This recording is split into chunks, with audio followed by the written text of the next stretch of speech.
Good morning, everybody. Welcome to Town Hall. We have a small crowd today. I don't know if it's those cruisers that are gone, but thankful that you all are here. What a lovely tree lighting we had yesterday. The carolers were awesome. That's always a great event. Many goodies.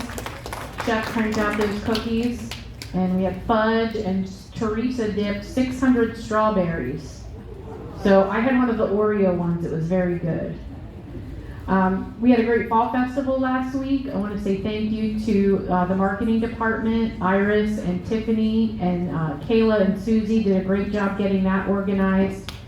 Saw lots of people down at Gulfview Terrace, and it was truly a fall day. If we get one at Freedom Plaza, that's about as fall as we get. The food was good, and thank you to the dining team for manning that cotton candy machine. That was tough work. So that was a great event. Some upcoming events that we have the holiday Sip and Stroll on Wednesday next week. And then on the 19th, we have the Jingle Bell concert. Lots of other stuff sprinkled in between, but they're the big events we have coming up, so looking forward to seeing you all there.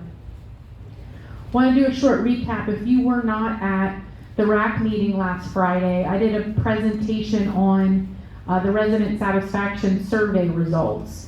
So there's some hard copies of that presentation at Stephanie's desk if you missed it and you want to see it. And I know the meeting was recorded. I'm sure it's going to be on RAC Rep as well as on channel 732.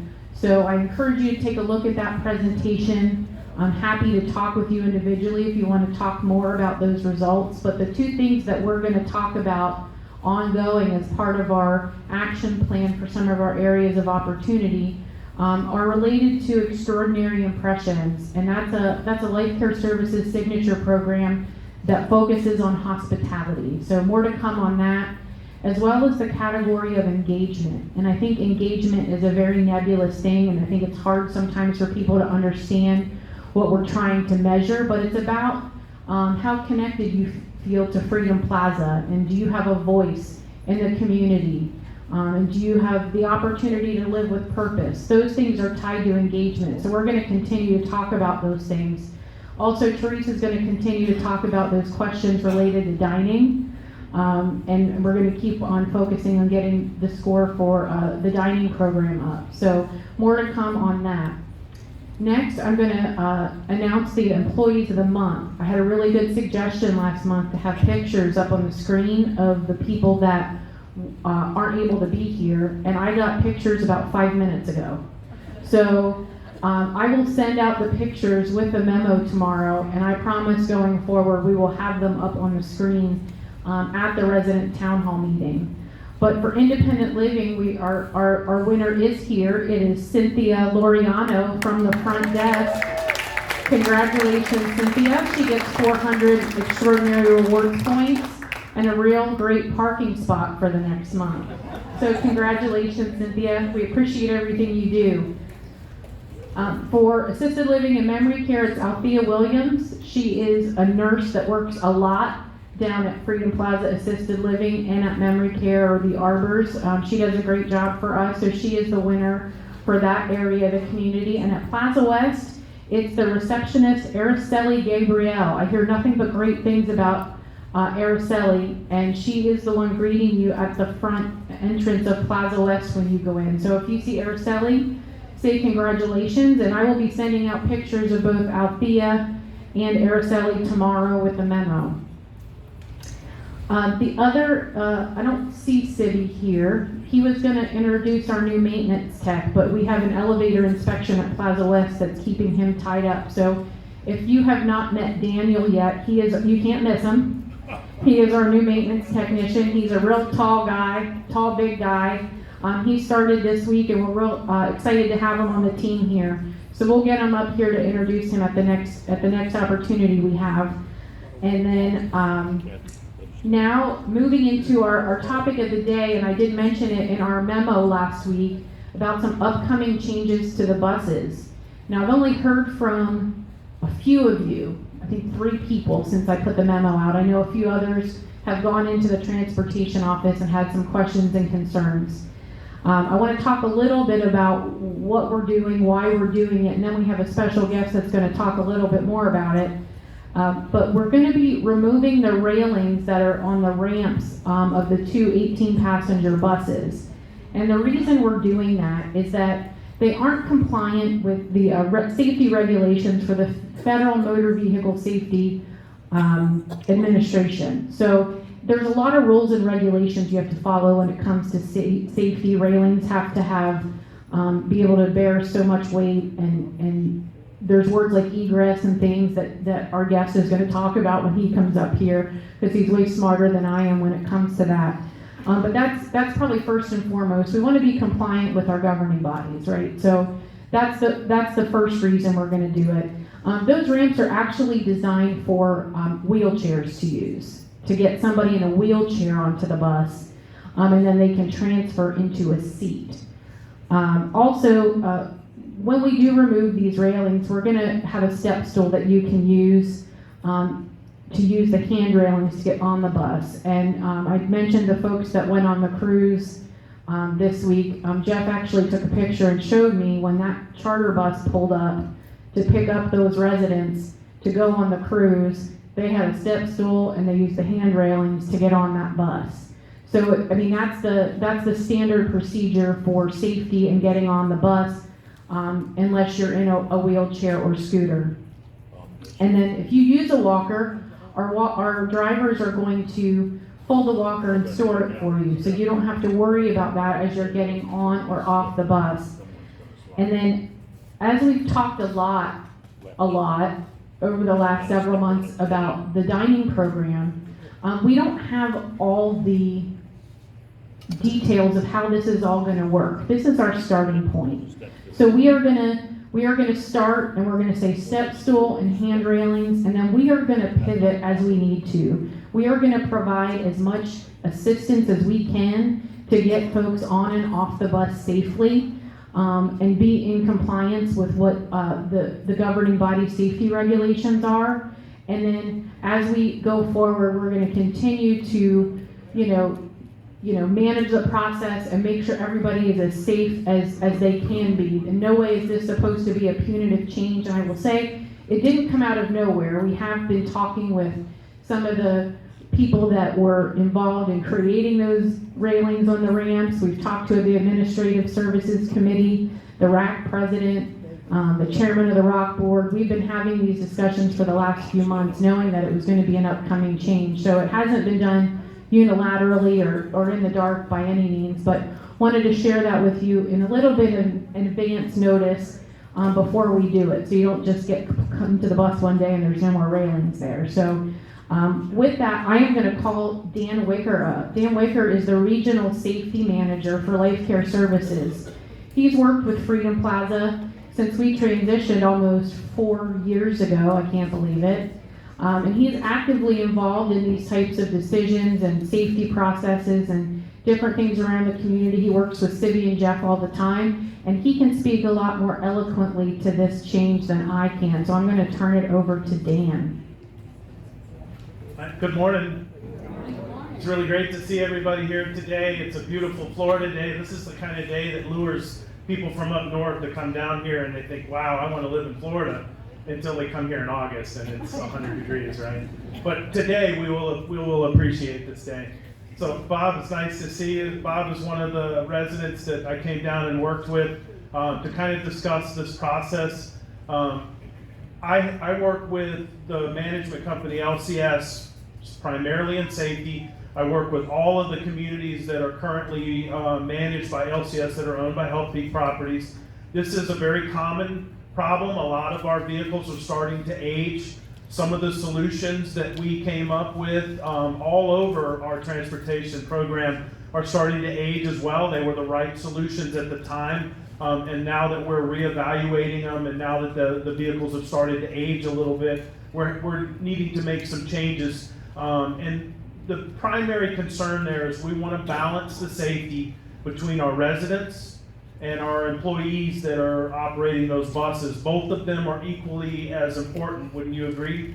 We want to make sure that we can offer that service, we can keep the transportation moving without any risk to you, without any risk to our employees that are operating the bus, And the balance part is that we need to operate the buses as they were intended to be, or built to be operated. We do intend to remove the self-made railings in January. Our main purpose for doing that is we are no longer able to maintain those devices. We don't have any vendors that were willing to work on those devices. If we wanted to keep those devices going, we would have to maintain them in-house, and that's a lot of liability and risk to our in-house personnel, and it's really for pretty minimal gain. I believe that we can return the bus to its original condition with the smaller handrails, utilize the stepping stools, and we're probably only going to affect a very small amount ultimately with that. And I do believe this is our starting point. I believe that LCS is professional at managing problems and making solutions. So believe me when I say that when we start here with this solution, we're going to evaluate it once we get into the process in January. And if we need to make some small changes, if we need to try to accommodate in different ways, then I can promise you that's something that we're going to do. But ultimately, again, it is our intention to make sure that we operate those vehicles in the best way they can, in the safest manner they can, and that we're balancing that safety between our residents and our employees that are operating it. So I'll just kind of stop there, and I know we don't have a lot of time for questions, but if there's anything that anybody wants to bring up, I'm more than happy to. Woo, yes, ma'am. Hi, we talked on the phone. Yes. Yes. We have a mic, maybe? Here. You can use mine if you'd like. Hi, I'm Ellie Anderson, and I've spoken with Dan and with Angie and about 11 different government agencies on this issue. And so I really appreciate the thoroughness with which you've looked into this. The ramps are a great aid for all of us, whether you're using a walker or a rollator, dragging an oxygen bottle, have a service animal, or just are mobility impaired. It provides a great access into the bus. But I understand the safety concerns, and if we don't have good substantial handrails available, it makes it a real safety concern. I believe in the capital budget there was over $500,000 for fleet upgrade that talked about transportation, and so my question would be, how soon can we expedite potential replacement of those 2 passenger vans to get to a place where we can use ramps with designed handrails that will meet the federal guidelines? It's a great question, isn't it? I'm going to say just a little bit about it, and I think Angie would be more than happy. Healthpeak Properties is our owner. We have submitted to update those buses. I think that was part of the process of talking with the residents to make sure once we identified the hazard and we needed to make a change, the appropriate thing to do was to see if we could update the buses so that we could look towards a more modern solution. And that will ultimately be the thing that we end up on. I will say that we're in that budgeting process. We should have information soon about what is approved for this year. Whether we get that money approved for us this year or not doesn't mean that we won't continue to plead our case to make sure that everybody in this room is accommodated to the best of our position. And I'll let Angie comment a little bit. She might be a little more detail on that.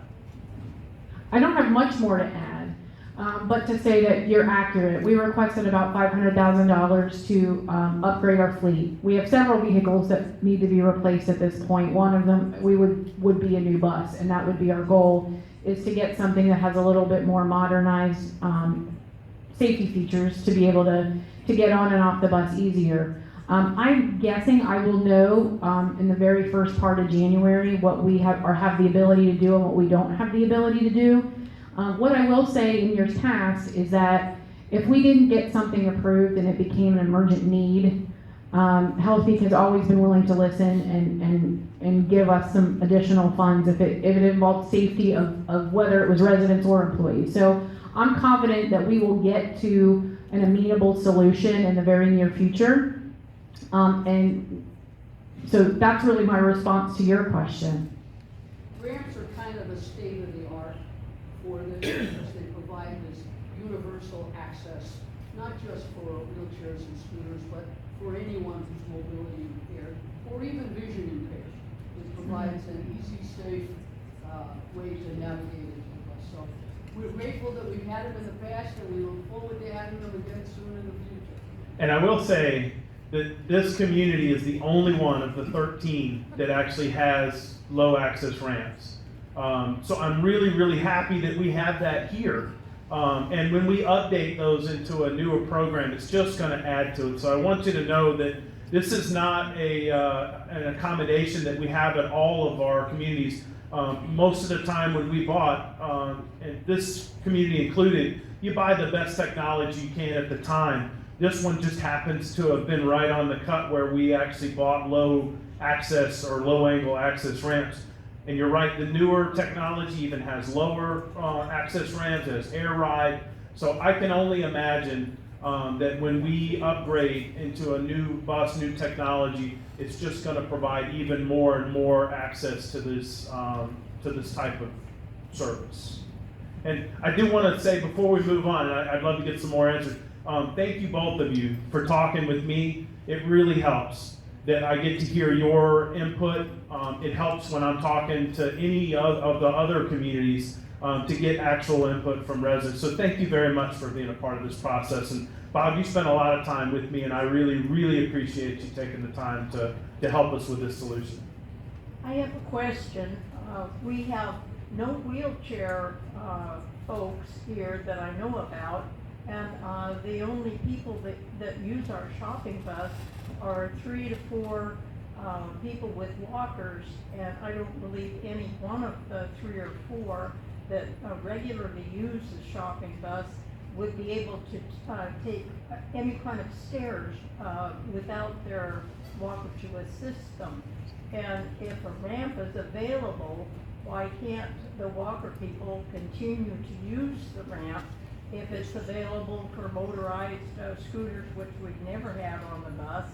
And, you know, if it's a wheelchair access, which we don't ever have used the shopping bus, I don't understand why that is being considered. So I'm going to tackle this with Jeff. First, thank you for the comment. I will say that LCS operates 140 communities nationwide, all over North America. And I'll say secondly, devices are built and designed for a certain intent in mind. Those low ramps, the one that are installed on this vehicle, are wheelchair specific because of the angle that they use. It's about 13 degrees, am I right on that, Bob? About 13 degrees? He did a lot of, the newer ones are lower than 7, and they are designed for other mobility devices. The safety concern with using these without any type of external assistance is that you get going down that ramp too fast. And it creates a stability issue. I'm not saying that Jeff and I and the rest of this leadership team won't try to continue to create solutions to accommodate exactly what you're saying. It's just right now our starting point is going to be that they are not eligible for use with walkers as we make the transition. And then I think we're going to try to look at some solutions down the road that might make that a little more useful if we can.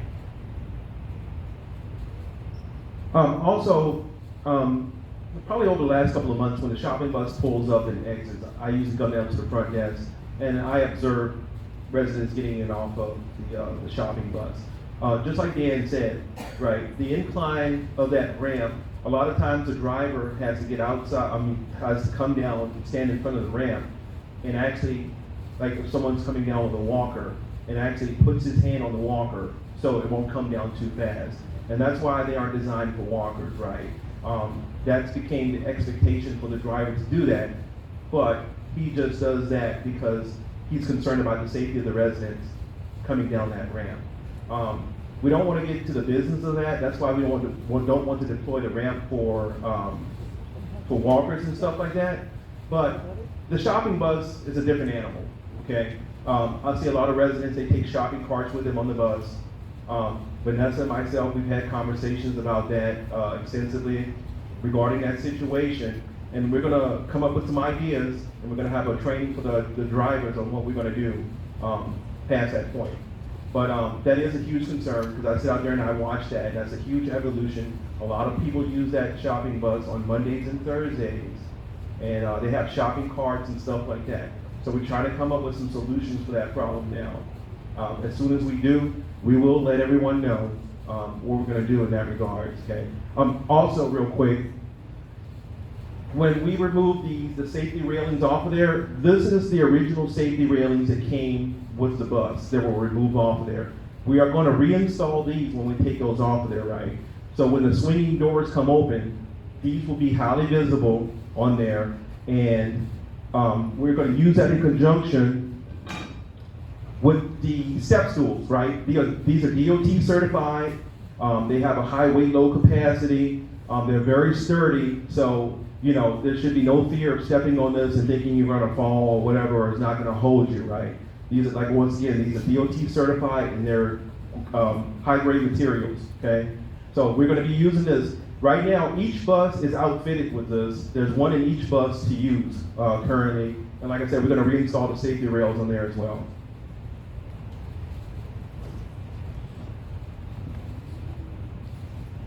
I'll finish up by saying, again, that our main concern is safety.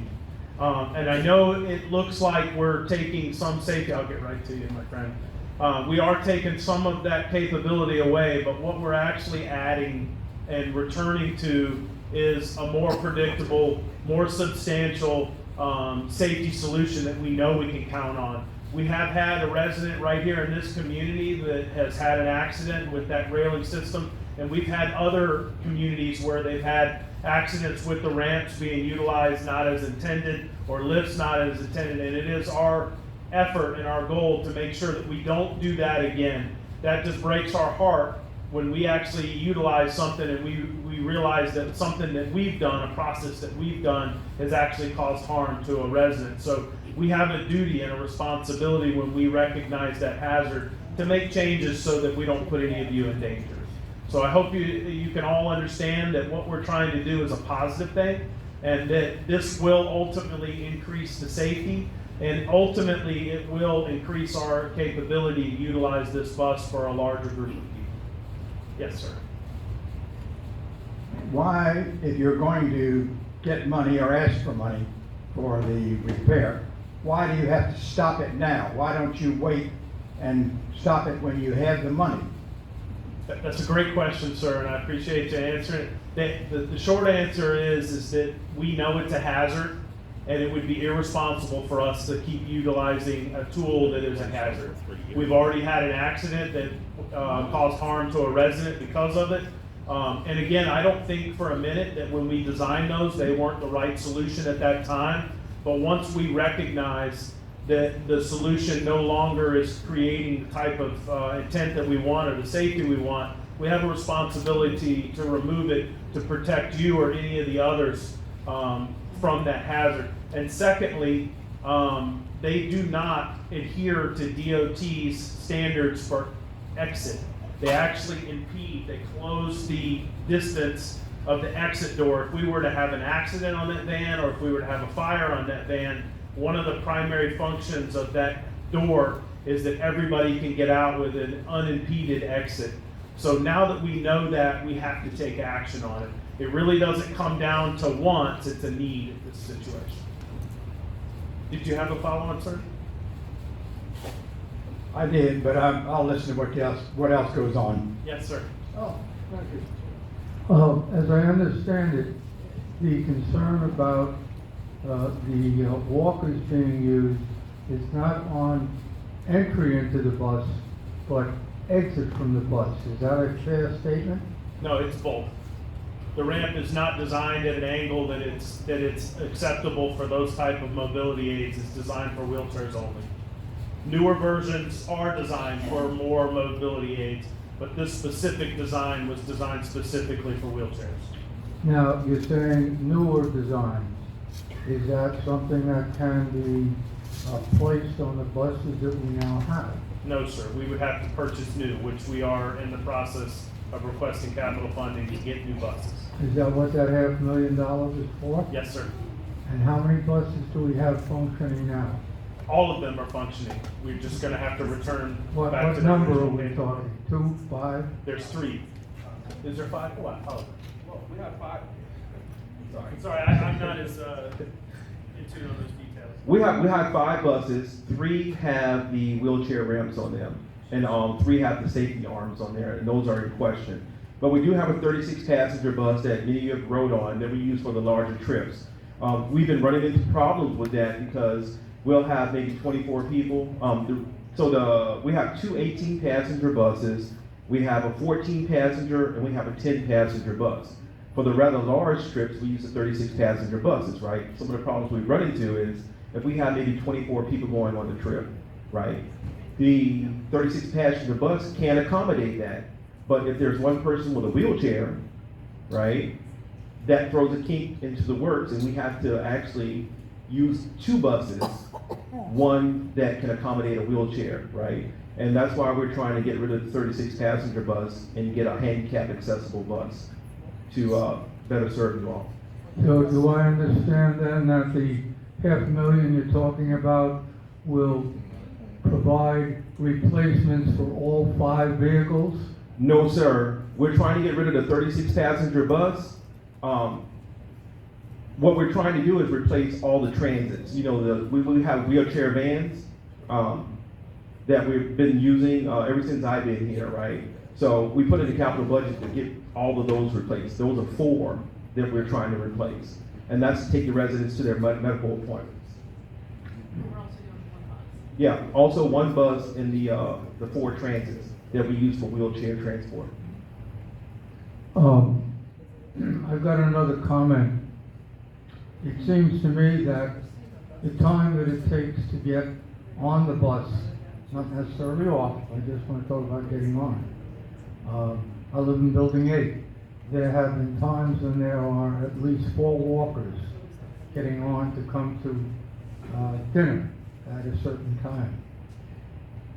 If we go to and we're apparently going to this step stool situation, that will increase the amount of time, in my perception, of the driver having to help each of those folks on now.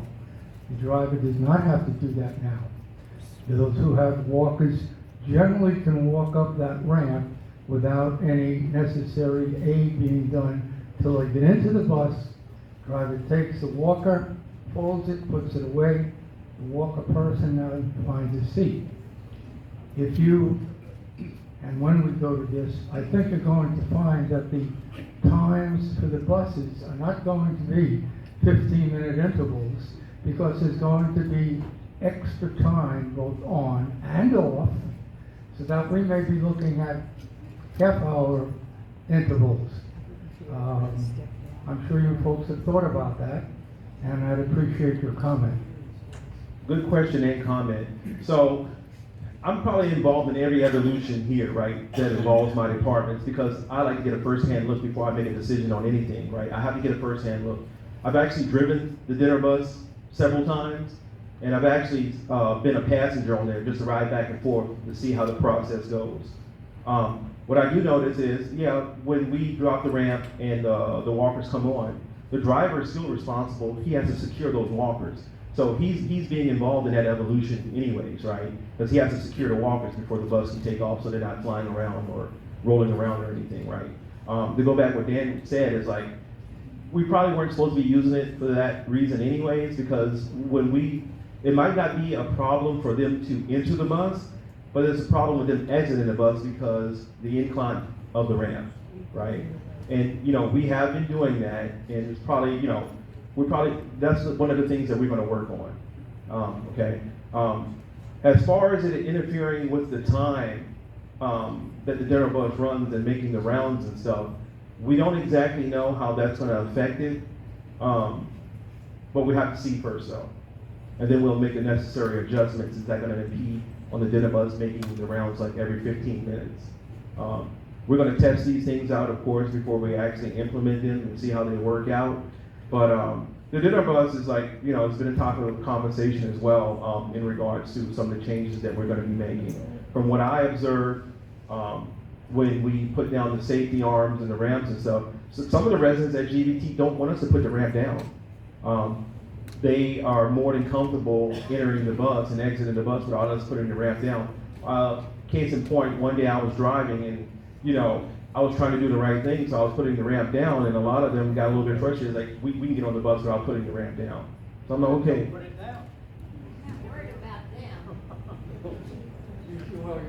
Yeah. Appreciate your comment. You could be talking about walkers who would hop on a bus. No, well, and I'm gonna piggyback on the things Jeff said.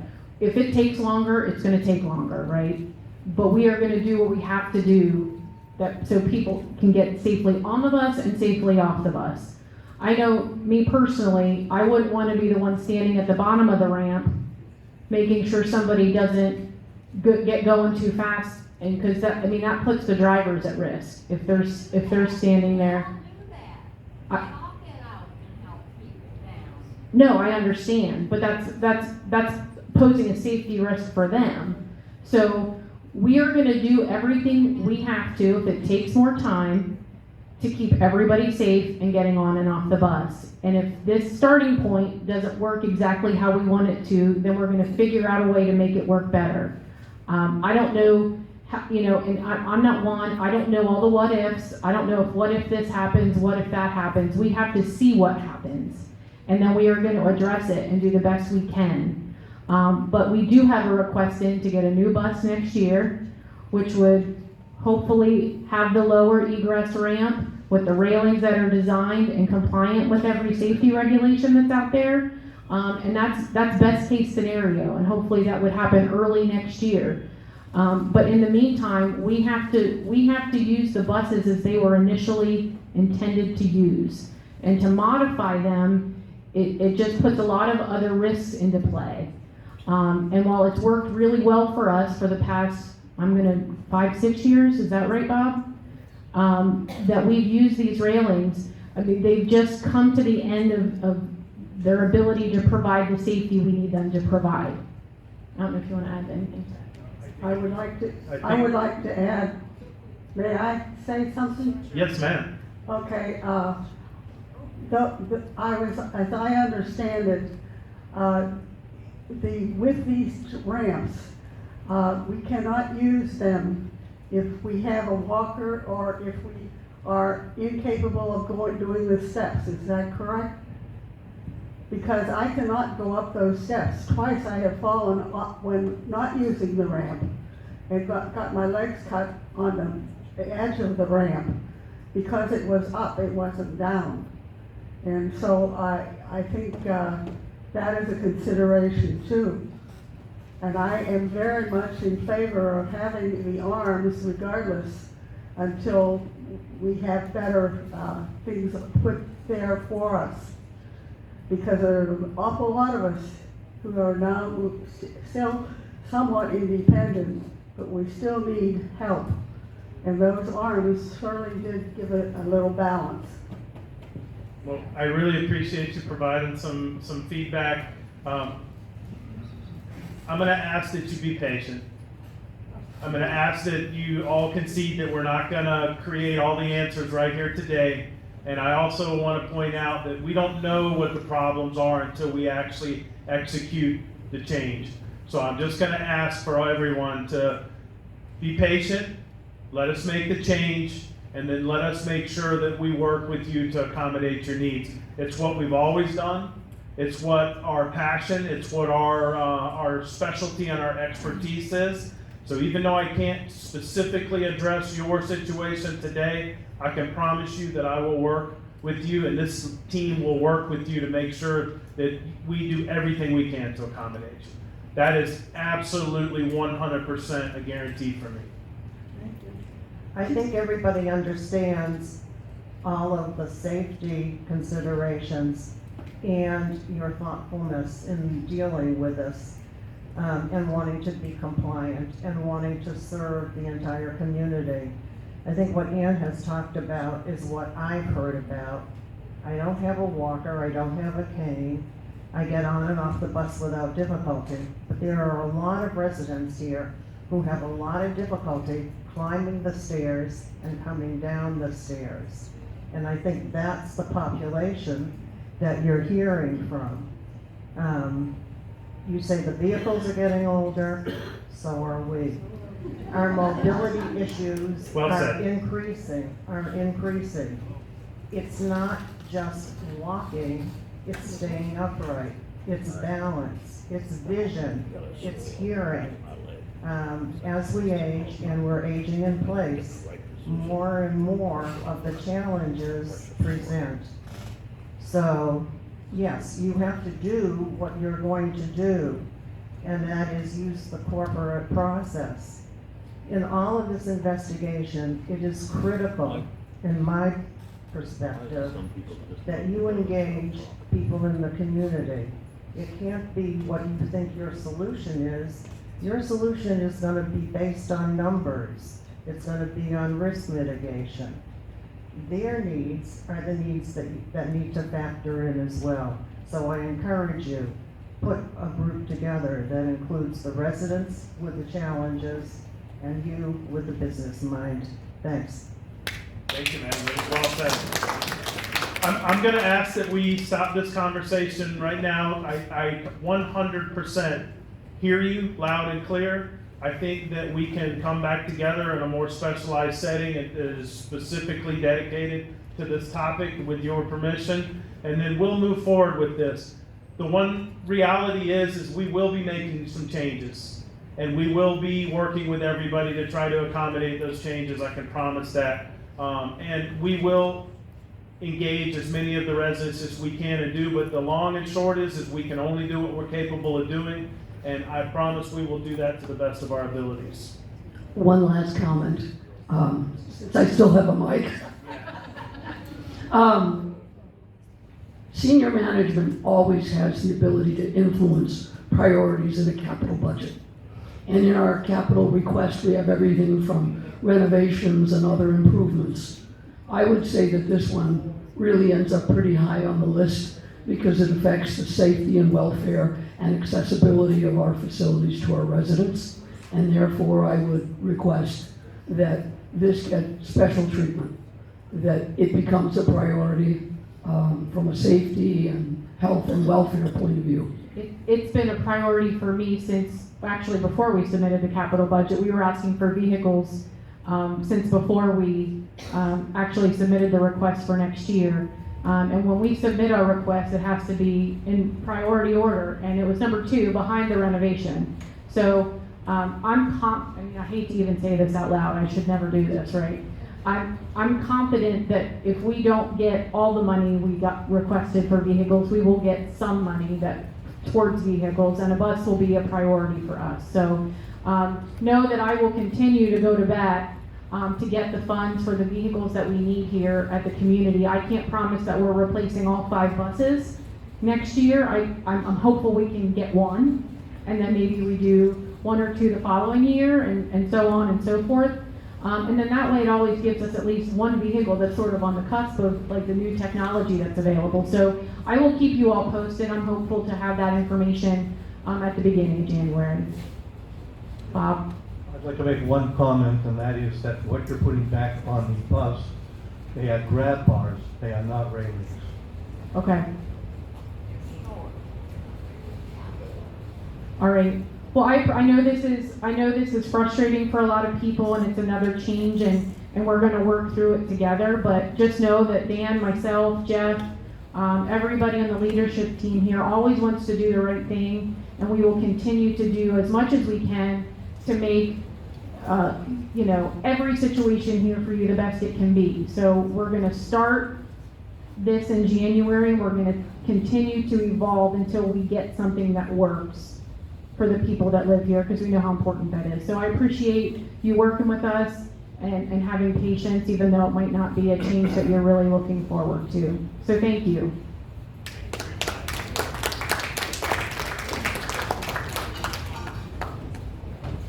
I'm going to call Teresa up.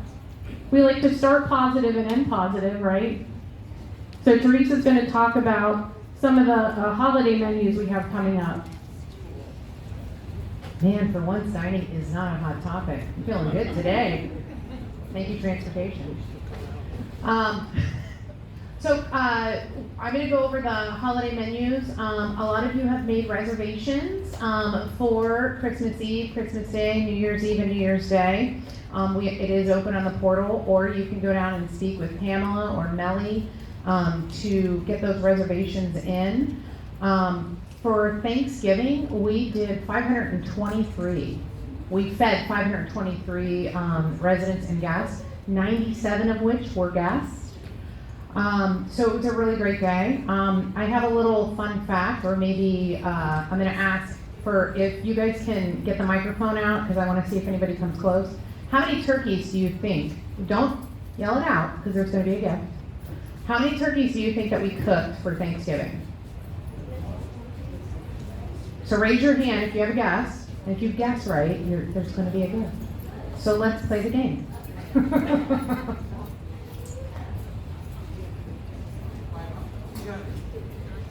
67. Turkeys?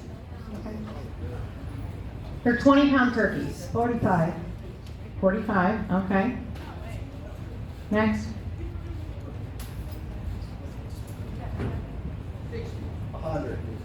100 20-pound turkeys.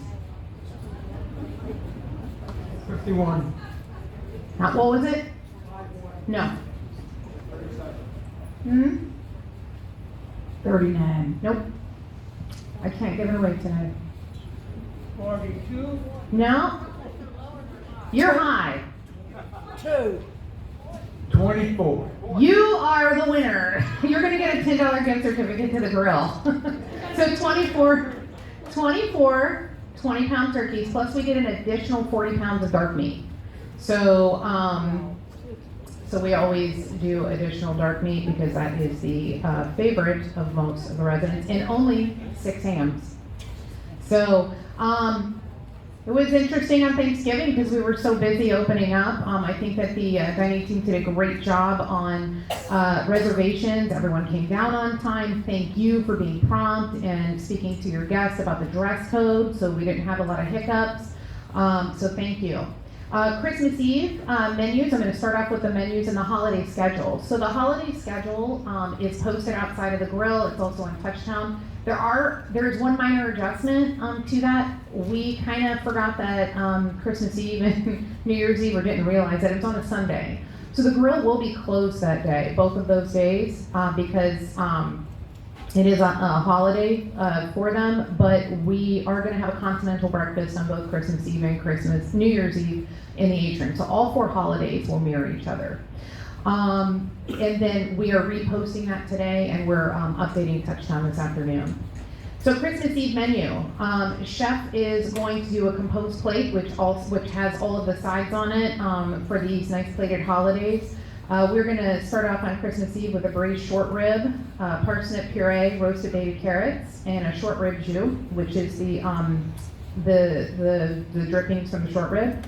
We're going to do a seared Chilean sea bass with black rice, sauteed garlic, spinach, and a lemon tomato beurre blanc. How many went to the rack dinner on Friday? Did anybody in here go to the rack dinner and have the Chilean sea bass? This sea bass was really good. And then we're going to have something called boudin, which is Cajun. It's pork and chicken livers with rice. It's going to be stuffed in an airline chicken breast with wild rice, roasted root vegetables, and an herb mushroom demi. And we're going to do a vegan dish. The vegan dishes for our residents that aren't eating vegan or vegetarian, and a lot of the guests that come in that are doing that, they're going over very well. We're going to have vegetarian pho, which is a mushroom broth, baby bok choy, soba noodles, seasoned mushroom medley, green onions, carrots, mint, and basil. So those are going to be our 4 choices for Christmas Eve. Christmas Day, we're going to do a lobster pot pie. For anybody that attended the Chef's Dinner Table last month, this is a dish that Chef actually kind of created. And it is a thin layer of mashed potatoes with a thick lobster bisque with a lot of lobster in it, and then it has the potatoes on the top, and then it's cooked again in the oven. It went over very, very well. We're also going to do an Oscar-style beef fillet. When Oscar it has the crab on it, the asparagus, and the hollandaise, fresh hollandaise sauce. And then we're going to go traditional for the roasted turkey breast, mashed potatoes, dressing, gravy, and honey glazed carrots. For our vegetarian options, we're gonna have a roasted beet and goat cheese risotto. New Year's Eve, we are going to do lamb chops, marinated lamb chops with a cauliflower puree, garlic, lemon spinach, and a romesco sauce. We're gonna do a salt and pepper seared crispy duck breast, and garlic butter U7 tiger shrimp over a regatta risotto. So a U7 shrimp, U7 means there's only 7 shrimp in a pound, so they're very, very large. So it's the size like right underneath like a prawn, if you know what a prawn shrimp is, they're the largest. So this is going to be a lovely dish. And a vegetarian shepherd's pie with a sweet potato mash. And then we're gonna finish it up on New Year's Day, which is a very traditional menu. Everybody's kind of recovering from the holidays. We're going to talk about what we're doing in the atrium. Usually, traditionally, we do a Bloody Mary bar. I think we're gonna bring that back into, and do that as well, and maybe add some appetizers to that. But in the dining room, we're gonna have southern fried chicken, pulled pork and sauerkraut, a citrus roasted salmon. We're also gonna do a vegan dish that chef is actually actively creating in the kitchen. He wants to come up with something really special, so I don't have that dish yet. Hoppin' John, that's a southern staple, southern collard greens, sweet potato mash, carrots, and cornbread. The New Year's Day menu will be ordered a la carte. The other 3 menus that we just went over are all compost plates. And of course, if you have guests or grandchildren coming in, we're gonna accommodate with hamburgers, hot dogs, whatever is needed, chicken tenders for those little guys and gals that come in. We're excited for the holidays. The team is geared up. We're doing really good on staffing, and we're just getting ready to have a really wonderful holiday season. Yesterday, as Angie said, we did 600 strawberries down at the Plaza Club. Rose has been working really hard. She's back and forth between the 2 buildings. She has a lot of resident parties at the Plaza Club and our weekly Rotary events and marketing events, so she's really doing a fantastic job. So I'm super proud of the team, and thank you all for your participation on My Customer Voice and letting us know what we're doing good and what we can be better at. And we're hoping for a great end of the year, so thank you so much.